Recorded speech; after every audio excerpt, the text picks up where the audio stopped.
अवधूत चिंतन श्री गुरुदेव दत्त। हाय, कसे आहात? मजेत ना? चला, तर आज ना मी तुम्हाला ज्वारीच्या रव्याची इडली बनवून दाखवणार आहे। तर चला, आपण त्याला काय काय साहित्य लागतंय ते आधी बघूया। तर मला ना ज्वारीचा रवा, हा जो रवा ह्याचा ज्वारीचा रवा काढून आणलेला आहे।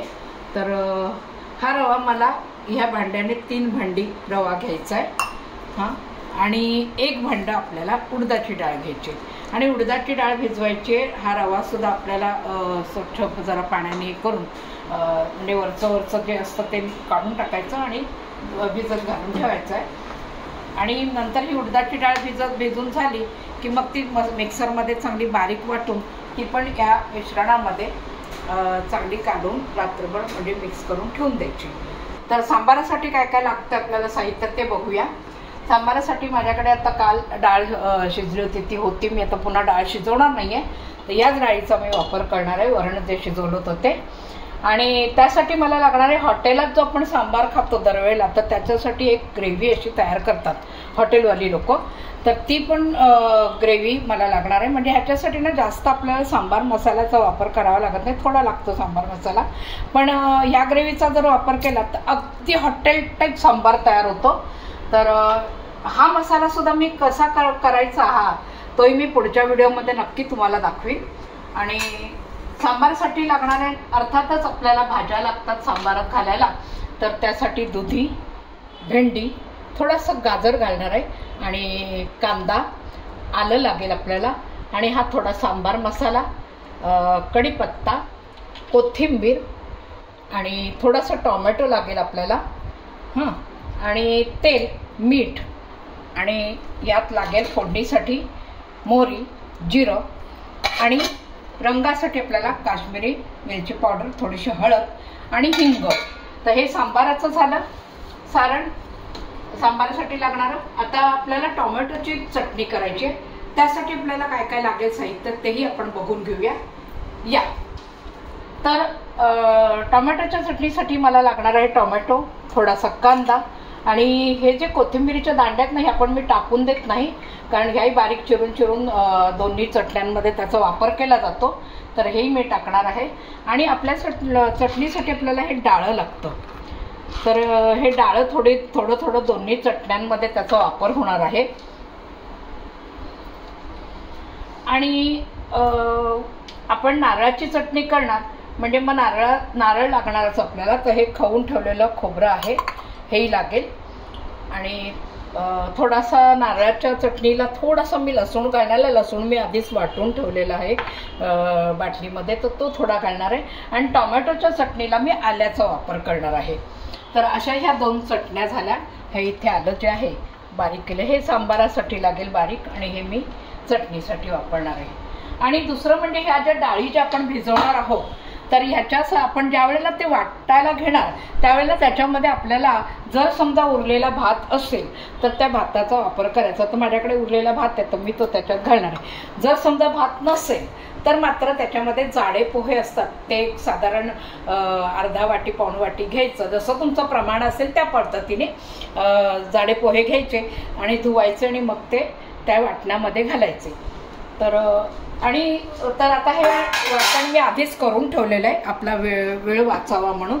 ते मिश्र डाळींचं वाटण आहे, ह्याच्यामध्ये भात घातलेला होता, वाटण झालेलं आहे, आणि हे साधारण मी आता तासभर चांगलं हे झाकून ठेवणार आहे। तासभर याच्यासाठी की ते थोडंसं फुलून येतं, आणि मग ह्याचे मेदूवडे नंतर करणार। आता मी टोमॅटो ह्याच्यामध्ये परतणार आहे, तर मला थोडंसं तेल लागेल। तर तेलामध्ये आपल्याला तेल गरम झालं की थोडंसं आपल्याला त्याच्यात जिरं घालायचं,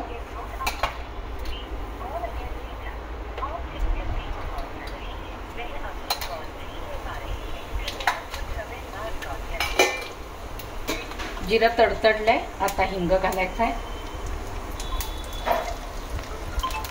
आणि थोडासा यातला टोमॅटो आपल्याला गॅस बारीक करायचा, आणि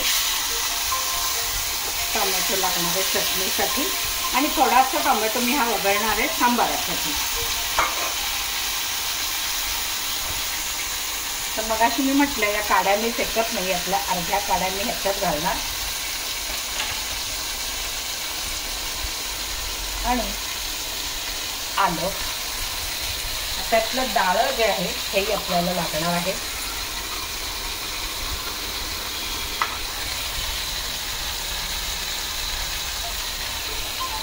थोडीशी कोथिंबीर आणि मीठ लागणार आहे.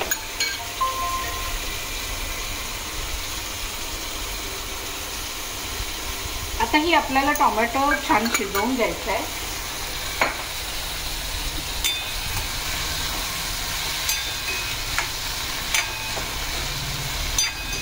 थोडासा मंद आचेवर शिजवायचा म्हणजे करपणार नाही आपला टोमॅटो. आणि ह्याच्यामध्ये जो मी कांदा चिरून ठेवला होता तोही आपल्याला ह्याच्यात घालून घ्यायचा आहे.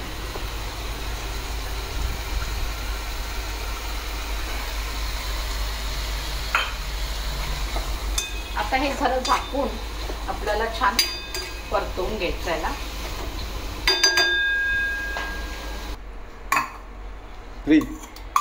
तर आता हे आपले टोमॅटो इथे शिजत आहेत. मंद आचेवरती मी शिजायला ठेवलेलं आहे. तर पूर्वी आपण आता नारळाची चटणी पण करून घेऊया. हा मला नारळ ह्याच्यात लागणार आहे आणि थोडीशी आपली कोथिंबीर घालणार आहे मी. आणि मग अशी मी म्हटलं तसे त्या दांड्या फुकट जाणार नाहीत कारण ह्याच्यामध्ये विटॅमिन्स खूप असतं.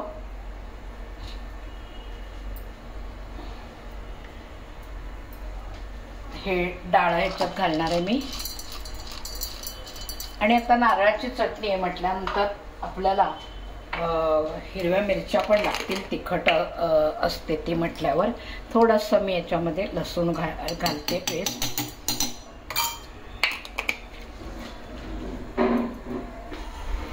ह्या मिरच्याही आपल्याला लागणार आहेत. ह्याच्यामध्ये आता मीठ घालायचं आहे आणि चवी पुरेशी थोडीशी साखर घालायची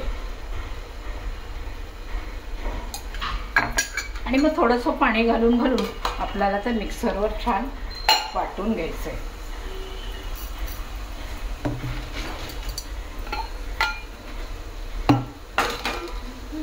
तर चला मी आता हे मिक्सरला लावते.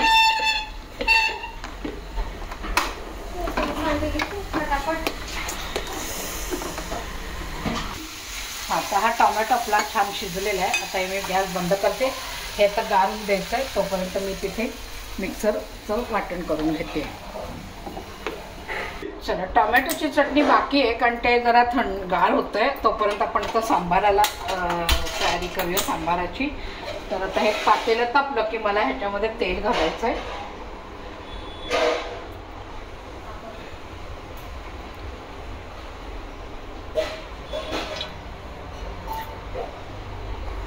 हां इथे तेल माझं आता तापलं आहे. त्यात आता मी मोहरी घालते. मोहरी तडतडली की मग आपल्याला हिंग घालायचं आहे. त्यात मी आता हिंग घालते. हा हिंग घातलाय आणि जिरं घालायचं आहे.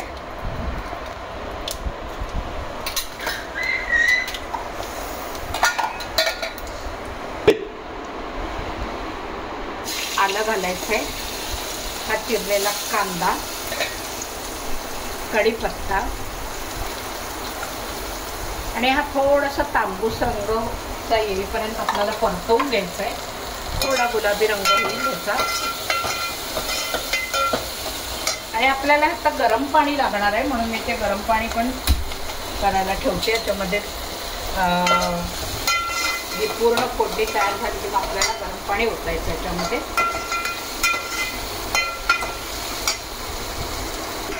आता हा आपला तांबूस रंग यायला लागला या कांद्याला. आता याच्यामध्ये आपण हा टोमॅटो घालायचा आहे. टोमॅटोला पण व्यवस्थित जरा परतून घ्यायचं आपल्याला.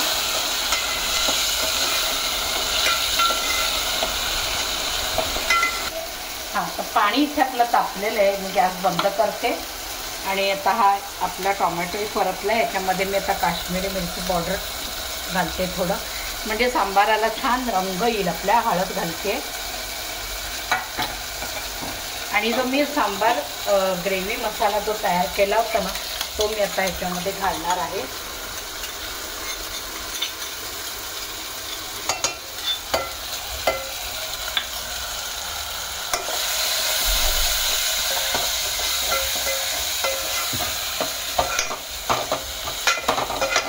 या भाज्या ज्या चिरून ठेवल्यात ना त्या आपण ह्याच्यामध्ये घालणार आहोत.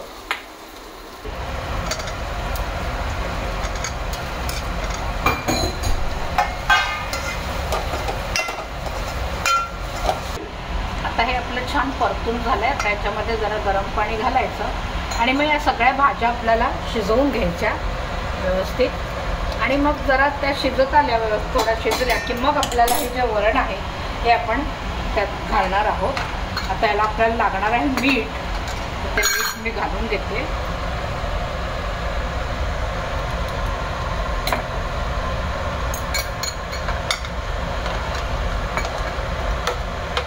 आता हे मंद आचेवरती आपल्याला सगळ्या भाज्या या शिजवून घ्यायच्या. चला आता ह्याला उकळी आली. आता आपण त्याच्यामध्ये सांबार पावडर घालणार आहोत.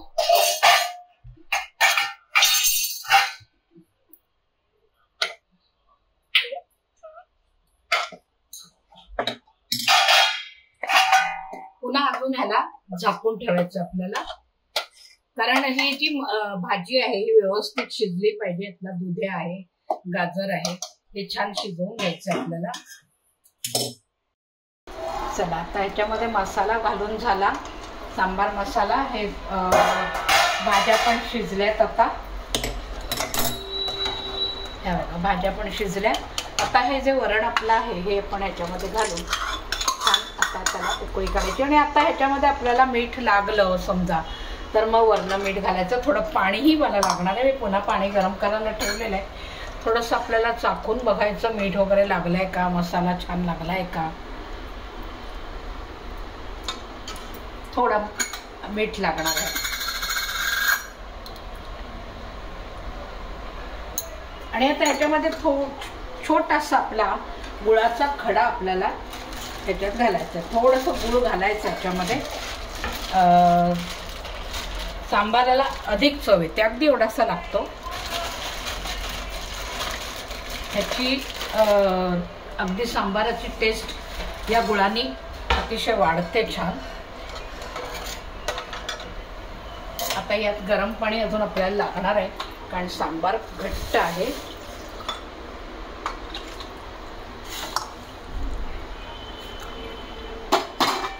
तर हे झालं. आता उकळी यायची छान. आता उकळलं की मग बाजूला काढून आधी. आता मी पुढची तयारी, आपल्याला मेदूवडे तळायचे आहेत. तर आपण ही चटणी जी टोमॅटोचं चटणी करणार आहोत तर ते मिक्सरमध्ये घातले. तर आपण ही चटणी पण आता करून घेते मी.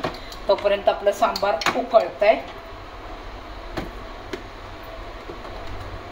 रेडी झालं. आपल्याला कोथिंबीर याच्यात घालून घ्यायची आणि मग ह्याला झाकून ठेवायचं आहे की कोथिंबीरीचा वास जो आहे तो छान आतमध्ये दरवळत राहील. आणि आता ही ज्या 2 चटण्या ज्या करून ठेवल्यात याला आपण फोडणी घालणार आहोत. त्यासाठी कढई लागेल. कढईमध्ये तेल घालायचंय.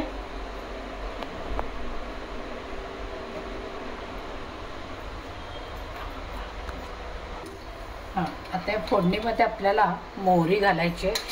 मोहरी तडतडली की हिंग,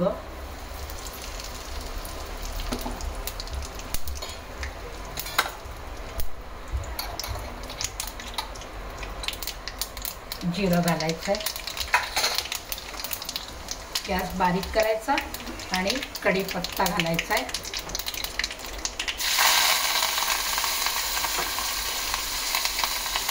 आणि या ज्या लाल मिरच्या आहेत त्या सुक्या लाल मिरच्या घालणार आहे. आणि आता यातली थोडीशी फोडणी आपण आधी त्यात घालून घ्यायची आहे.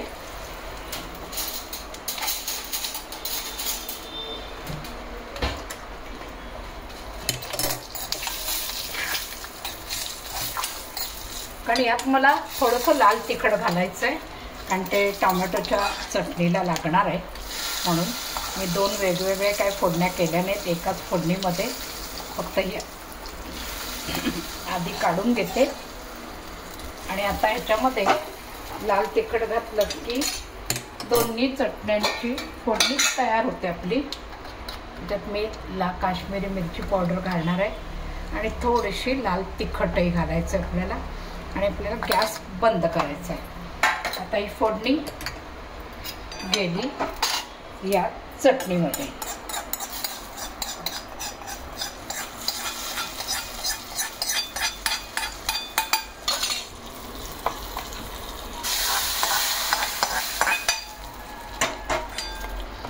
तर आपल्या या दोन्ही चटण्या रेडी झाल्यात. आता पुढची तयारी. तर हे मी भिजत घालून ठेवलेलं आहे सारण. हे बघा, हे भिजलेलं आपलं. आता ह्याच्या आपल्याला इडल्या करायच्या आहेत. आता ह्याच्यासाठी मला काय काय लागणार आहे या पिठामध्ये घालायला, जे सारण तयार केले त्याच्यासाठी मला लागेल हे मीठ लागणार आहे आणि थोडंसं आपल्याला बेकिंग सोडा घालायचं आहे. तर अशासाठी की मग ती इडली छान अशी फुलून येईल. आणि त्याला निश्चित लागणार आहे आपल्याला इडली पात्र. त्याला थोडं वरनं तेलाचा हात लावून घ्यायचा आहे आणि मग ह्या कुकरमध्ये 20 मिनटं आपल्याला त्या इडल्या शिजवून घ्यायच्या. तर चला पुढच्या तयारीला लागूया. तर हे असं तेल ह्याला आता लावून घेते. सगळं तेल अशासाठी लावायचं की इडल्या शिजायला जे आपण लावतो ना तर ते काढायला आपल्याला सोप्या जातात. म्हणून मग सगळीकडे आपल्याला आता ह्याच्यामध्ये आपल्याला हा बेकिंग सोडा आहे तो थोडा मी पाव चमचा जरा घालून घेते. पाव चमचा लागतो आपल्याला घालायला. तर ह्याच्यातच आपल्याला मीठ घालायचं आहे. साधारण मीठ आपल्याला 2 चमचे लागणार आहे. आणि आता छान आपल्याला असं ढवळून घ्यायचं. बॅटर जेवढं तुम्ही असं कालवाल ना तेवढं ते फुलून वर येतं छान. पण आपण त्याच्यामध्ये बेकिंग सोडा टाकला, हलकं होतं म्हणजे एकदम. हे बॅटर थोडं थोडं घालून घ्यायचं. चला, तर आता आपल्या इडल्या झाल्यात. मी इडल्या ह्या काढलेल्या आहेत. थोड्याशा गार झाल्यावरच ह्या काढायला घ्यायच्या आहेत.